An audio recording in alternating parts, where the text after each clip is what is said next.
नमस्कार विद्यार्थी मित्रांनो, स्वागत आहे तुमचं आजच्या नवीन व्हिडिओमध्ये। तर आज आपण 4 फेब्रुवारी 2025 च्या चालू घडामोडी पाहत आहोत। यामध्ये आपण एकूण खूप महत्त्वाचे 10 प्रश्न घेतलेले आहेत मित्रांनो, आणि तुम्हाला जर या व्हिडिओची PDF हवी असेल तर व्हिडिओच्या डिस्क्रिप्शन बॉक्समध्ये आपल्या टेलिग्राम चॅनलची लिंक आहे, तेथे तुम्हाला सर्व व्हिडिओच्या PDF अगदी फ्रीमध्ये मिळतील। तर मित्रांनो, थोडाही वेळ वाया न घालवता आपण या व्हिडिओला सुरुवात करूयात। तर या अगोदर आपण कालच्या चालू घडामोडी पाहून घेऊयात। तर कालचा पहिला प्रश्न होता, इस्रोने 100वे मिशन कोणत्या रॉकेटने प्रक्षेपित केले? तर GSLV F-15 यानंतर कोणत्या खेळाडूला सर गारफील्ड सोबर्स ट्रॉफी दिली जाईल? तर जसप्रीत बुमराह यानंतर कोणत्या क्रीडा संस्थेचे CEO जोफ एलार्डोइस यांनी पदाचा राजीनामा दिला? तर ICC यानंतर जानेवारी 2025 मध्ये जागतिक आरोग्य संघटना म्हणजेच WHO ने कोणता देश मलेरिया मुक्त घोषित केला? तर जॉर्जिया यानंतर अलीकडेच सांबर उत्सव 2025 कोठे साजरा करण्यात आला? तर सांबर तलाव राजस्थानमध्ये। यानंतर कोणत्या राज्याचे मुख्यमंत्री रेवंत रेड्डी यांनी एक्सपेरियम पार्कचे उद्घाटन केले? तर तेलंगणा, लक्षात ठेवा। यानंतर मित्रांनो पुढील प्रश्न, तर कोणत्या राज्यात नागोबा जटारा उत्सव साजरा केला जातो? तर तेलंगणा या राज्यामध्ये। यानंतर नुकताच महाराजा हरिसिंह पुरस्काराने कोणाला सन्मानित करण्यात आले? तर मनोज सिन्हा यांना। यानंतर भारताच्या 10व्या सायन्स फिक्शन सायन्स फिल्म फेस्टिवलचे उद्घाटन कोठे झाले? तर गोवामध्ये झाले आहे। यानंतर bureau of civil aviation security म्हणजे BCAS चे महासंचालक म्हणून कोणाची नियुक्ती करण्यात आली? तर राजेश निर्वाण यांची। यानंतर विद्यार्थी मित्रांनो, आपण आजच्या चालू घडामोडी पाहून घेऊयात, आणि आजचा पहिला प्रश्न असणार आहे, कोणत्या माजी क्रिकेटपटूला भारतीय क्रिकेट नियामक मंडळ म्हणजे BCCI द्वारे लाईफ टाइम अचीवमेंट अवॉर्ड देऊन गौरविण्यात आले आहे? तर याचे योग्य उत्तर ऑप्शन बी, सचिन तेंडुलकर यांना। कोणाला? तर सचिन तेंडुलकर यांना। तर याविषयी महत्त्वाची माहिती पाहून घेऊयात आपण। तर माजी महान क्रिकेटपटू सचिन तेंडुलकरला BCCI द्वारे लाईफ टाइम अचीवमेंट पुरस्काराने सन्मानित करण्यात आले आहे। तर सचिन तेंडुलकर हा पुरस्कार मिळवणारा 21वा खेळाडू ठरला आहे। तर या पुरस्काराची स्थापना भारतीय क्रिकेट संघाचे पहिले कर्णधार CK नायडू यांच्या सन्मानार्थ 1994 मध्ये केली होती। यानंतर BCCI विषयी शॉर्टमध्ये महत्त्वाची माहिती, स्थापना 1928 मध्ये झाली। मुख्यालय मुंबई आणि सध्याचे अध्यक्ष रॉजर बिन्नी हे आहेत, आणि सचिव आहेत देवजीत सैकिया। ठीक आहे। यानंतर पुढील प्रश्न, कोणत्या राज्य किंवा केंद्रशासित प्रदेशाने भांग लागवडीच्या पाथदर्शी प्रकल्पाला मान्यता दिली आहे? तर योग्य उत्तर ऑप्शन ए, हिमाचल प्रदेश। कोणत्या? तर हिमाचल प्रदेश। तर याविषयी महत्त्वाची माहिती पाहूयात आपण। तर हिमाचल प्रदेशने जानेवारी 2025 मध्ये कृषी, औषधी आणि औद्योगिक संशोधनासाठी भांग लागवडीचा प्रायोगिक प्रकल्प मंजूर केला। यानंतर त्याच्या आर्थिक क्षमतेसाठी जागतिक स्तरावर ओळखले जाणारे कापड, बायोप्लास्टिक आणि 25,000हून अधिक उत्पादनांमध्ये भांगाचा औद्योगिक उपयोग आहे। यानंतर हिमाचल प्रदेश विषयी शॉर्टमध्ये महत्त्वाची माहिती, राजधानी आहे शिमला आणि धर्मशाळा। मुख्यमंत्री सुखविंदर सिंग सुखू आणि सध्याचे राज्यपाल आहेत शिवप्रताप शुक्ला। यानंतर पुढील प्रश्न, भीक मागणे हा गुन्हा घोषित करण्यासाठी कोणत्या देशात पुढाकार घेण्यात आला आहे? तर योग्य उत्तर ऑप्शन ए, पाकिस्तान या देशामध्ये। तर याविषयी महत्त्वाची माहिती पाहूयात आपण। तर पाकिस्तानने अनेक परदेशी तक्रारींना प्रतिसाद दिला। तर प्रामुख्याने GCC कडून देशांतून आलेल्या तक्रारींनंतर इराक आणि मलेशियाने संघटित भीक मागणे गुन्हेगार ठरवण्याची योजना आखली आहे। यानंतर पाकिस्तानने 4000हून अधिक भिकाऱ्यांना नो फ्लाय लिस्टमध्ये का टाकले? यानंतर सौदी अरेबियाच्या इशाऱ्यानंतर पाकिस्तान सरकारने हे पाऊल उचलले आहे, आणि ही घोषणा सौदी अरेबियाने सप्टेंबरमध्ये पाकिस्तानला मक्का आणि मदिना या पवित्र शहरांमध्ये भीक मागण्यासाठी उमराह आणि ईज व्हिसाचा गैरवापर करण्यापासून रोखण्याचा इशारा दिल्यानंतर आली आहे। यानंतर पुढील प्रश्न, पॉली उमरीगर पुरस्काराने कोणत्या खेळाडूला सन्मानित करण्यात आले? तर योग्य उत्तर ऑप्शन डी, ए व बी दोन्ही, म्हणजे स्मृती मानधना व जसप्रीत बुमराह या। तर यानंतर याविषयी आपण महत्त्वाची माहिती पाहूया. तर जसप्रीत बुमराह आणि स्मृती मानधना यांना 2023 ते 2024 मध्ये त्यांच्या चांगल्या कामगिरीबद्दल महिला आणि पुरुष गटातील सर्वोत्कृष्ट आंतरराष्ट्रीय क्रिकेटपटूसाठी पॉली उमरीगर पुरस्कार देण्यात आला आहे.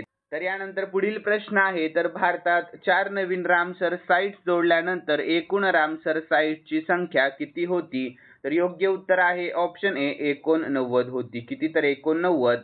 तर याविषयी आपण महत्त्वाची माहिती देखील पाहूयात. तर भारतात आता सक्कर कोट्टई आणि तीर्थगल पक्षी अभयारण्य, तामिळनाडू खेच्चोपल्ली वेटलँड, सिक्कीम आणि उधवा तलाव झारखंड यासह 89 रामसर साईट आहेत. यानंतर तामिळनाडूमध्ये सर्वाधिक 20 रामसर साइट्स आहेत, ज्यामुळे भारत आशियातील अव्वल देश बनला आहे आणि रामसर साइट्सच्या बाबतीत जगातील 3ऱ्या क्रमांकावर आहे. यानंतर जागतिक पाणथळ दिवस आहे 2 फेब्रुवारी आणि थीम 2025 ची तर आमच्या सामान्य भविष्यासाठी पाणथळ प्रदेशांचे संरक्षण. यानंतर मित्रांनो पुढील प्रश्न. आर्टिफिशियल इंटेलिजन्स म्हणजे AI च्या मदतीने बनवलेला भारतातील पहिला चित्रपट कोणता ठरला आहे? तर योग्य उत्तर ऑप्शन डी इराह ठरला आहे. कोणता? तर इराह. यानंतर याविषयी महत्त्वाची माहिती पाहूयात. तर भारतातील पहिला AI आधारित चित्रपट इराह हा आहे. यानंतर पुढील प्रश्न. अलीकडेच संयुक्त अरब अमिरातीमध्ये पहिली रायसीना मध्य पूर्व परिषद आयोजित करण्यात आली होती, तर त्याचे प्रमुख पाहुणे कोण होते? तर योग्य उत्तर ऑप्शन बी एस जयशंकर हे होते. कोण? तर एस जयशंकर. तर याविषयी महत्त्वाची माहिती. तर जानेवारी 2025 मध्ये संयुक्त अरब अमिरातीची राजधानी अबुधाबी येथे पहिली रायसीना मध्य पूर्व परिषद आयोजित करण्यात आलेली होती. तर परराष्ट्र मंत्री डॉक्टर एस जयशंकर पहिल्या रायसीना मिडल ईस्ट कॉन्फरन्सचे प्रमुख पाहुणे होते. यानंतर रायसीना संवादविषयी महत्त्वाची माहिती पाहूयात. तर रायसीना संवाद ही भू राजकारण आणि भू अर्थशास्त्रावरील भारताची प्रमुख परिषद आहे, जी जागतिक समुदायासमोरील सर्वात आव्हानात्मक समस्यांवर चर्चा करण्यासाठी तज्ज्ञांना एकत्र आणते. यानंतर पुढील प्रश्न आहे. तर कोणता आफ्रिकेतील पहिला देश बनला आहे ज्याने ऑन्कोसेरसियासिस दूर केले आहे? तर याचे योग्य उत्तर ऑप्शन डी नायजर हा. कोणता? तर नायजर हा. तर यानंतर आपण याविषयी महत्त्वाची माहिती पाहून घेऊया. तर जागतिक आरोग्य संघटनेने मान्यता दिलेल्या ऑन्कोसेरसियासिस दूर करणारा नायजर हा पहिला आफ्रिकन देश आणि जागतिक स्तरावर 5वा देश बनला आहे. यानंतर ऑन्कोसेरस्का व्हॉल्युलस परजीवीमुळे होणारा हा रोग काळ्या माशांद्वारे नदीकाठच्या भागात पसरतो. तर कोलंबिया, इक्वेडोर, ग्वाटेमाला आणि मेक्सिको यांचा समावेश आहे. लक्षात ठेवा. तर यानंतर आपण नायजरविषयी शॉर्टमध्ये महत्त्वाची माहिती पाहूया. तर राजधानी आहे नियामी, चलन आहे पश्चिम आफ्रिकन CFA फ्रँक आणि WHO विषयी तर लॉंग फॉर्म आहे वर्ल्ड हेल्थ ऑर्गनायझेशन म्हणजे जागतिक आरोग्य संघटना. स्थापना 7 एप्रिल 1948 मध्ये झाली. मुख्यालय जिनिव्हा स्वित्झर्लंडमध्ये आहे आणि सध्याचे महासंचालक डॉक्टर टेड्रोस अधानोम घेब्रेयेसस हे आहेत. यानंतर पुढील प्रश्न. अलीकडेच फॉर्ब्सच्या 50 पेक्षा जास्त जागतिक यादीत कोणत्या भारतीय महिलेचा समावेश करण्यात आला? तर योग्य उत्तर आहे ऑप्शन ए उर्मिला आशर यांचा, किरण मुजुमदार शॉ यांचा आणि शीला पटेल यांचा. म्हणजेच योग्य उत्तर ऑप्शन डी वरील सर्वांचा समावेश करण्यात आलेला आहे. यानंतर आपण याविषयी महत्त्वाची माहिती पाहूयात. तर जानेवारी 2025 मध्ये फॉर्ब्सने त्यांची पहिली फॉर्ब्स 50हून अधिक महिलांची जागतिक यादी 2025 चे अनावरण केले. यानंतर करिशा अब्दुल करीम संसर्गजन्य रोगांच्या महामारी विज्ञानातील तज्ज्ञ आणि ह्यूमन इम्युनोडेफिशियन्सी व्हायरस म्हणजे HIV आणि एक्वायर्ड इम्युनोडेफिशियन्सी सिंड्रोम म्हणजे AIDS एड्सच्या सर्वात हुशार संशोधकांपैकी एक यांना प्रथम स्थान देण्यात आलेले आहे. तर 3 उल्लेखनीय भारतीय महिलांनी या यादीत स्थान मिळवले. तर गुज्जू बेन या नावाने प्रसिद्ध असलेल्या उर्मिला आशर 3ऱ्या क्रमांकावर आहेत. यानंतर अब्जादिशानी बायोकॉन इंडिया प्रायव्हेट लिमिटेडचे संस्थापक किरण मुजुमदार शॉ 32व्या क्रमांकावर आहेत आणि शीला पटेल या सुप्रसिद्ध कार्यकर्त्या 37व्या स्थानावर आहेत. यानंतर 10वा प्रश्न आहे. तर जागतिक शिक्षक पुरस्कार 2025 साठी कोणाची नुकतीच निवड करण्यात आली? तर योग्य उत्तर ऑप्शन ए मोहम्मद इम्रान खान मेवाती यांची. तर यानंतर आपण याविषयी महत्त्वाची माहिती पाहून घेऊया. तर राजस्थानचे शिक्षक मोहम्मद इम्रान खान मेवाती यांची $1 दशलक्ष GEMS education global teacher prize 2025 साठी निवड झाली आहे. तर मेवाती यांच्या तंत्रज्ञानाचा अभिनव वापर आणि ग्रामीण शिक्षणाप्रती बांधिलकी यामुळे त्यांना ओळख मिळालेली आहे. यानंतर विद्यार्थी मित्रांनो 11वा प्रश्न आहे. तर आज आपण एक प्रश्न एक्स्ट्रा घेतलेला आहे कारण हा प्रश्न खूप महत्त्वाचा आहे. तर प्रश्न असा आहे, अर्थमंत्री निर्मला सीतारामन यांनी कितव्या वेळेस अर्थसंकल्प सादर केला? तर योग्य उत्तर ऑप्शन बी 8व्या वेळेस. कितव्या? तर 8व्या वेळेस. तर याविषयी महत्त्वाची माहिती पाहूयात.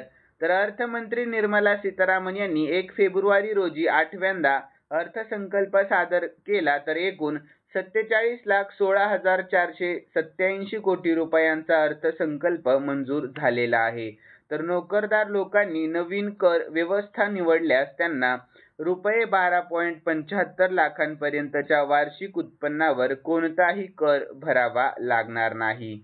यानंतर मित्रांनो खालील प्रश्न मी स्पेशली तुमच्यासाठी ठेवलेला आहे आणि हा प्रश्न आपण कालच्या चालू घडामोडीमध्ये पाहिला होता. ज्यांनी कालचा व्हिडिओ पाहिलेला असेल त्यांना नक्कीच या प्रश्नाचे उत्तर येईल अशी मी अपेक्षा करतो. तर प्रश्न असा आहे, जागतिक आरोग्य संघटना म्हणजे WHO ने जानेवारी 2025 मध्ये कोणता देश मलेरिया मुक्त घोषित केला? तर योग्य उत्तर याचे कॉमेंट बॉक्समध्ये सांगण्याचा प्रयत्न करायचा आहे तुम्हाला. आणि आजचा व्हिडिओ आवडलेला असेल तर नक्कीच या व्हिडिओला लाईक करा आणि सबस्क्राईब करायला अजिबात विसरू नका. तर चला भेटूयात नवीन व्हिडिओमध्ये. धन्यवाद.